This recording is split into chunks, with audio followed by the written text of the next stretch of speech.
है कि अपना अतिक्रमण कोई भी निकलना चालू कर दो। मालेगांव महानगर पालिका की जानिब से आप लोगों को एक जरूरी ऐलान किया जा रहा है। जो रोड के ऊपर जो भी धंधा पानी व्यापार वालों को एक महत्व की सूचना है, जो भी ठेला गाड़ी सीमेंट की टाकी वगैरह पतरा शर्ट वगैरह जो भी होगा वो तुरंत निकलना चालू कर दो। अतिक्रमण डिपार्टमेंट की जानिब से आप लोगों को बार बार इतला किया जा रहा है। डेरी वाले तुरंत वहां से वो बाकरा वगैरह हटा लो। वो भैया निकलना बाबू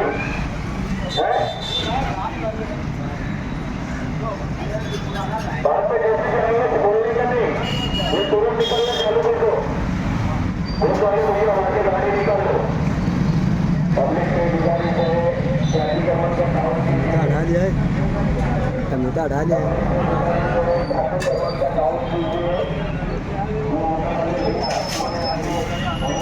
टमाटर हटा लिया।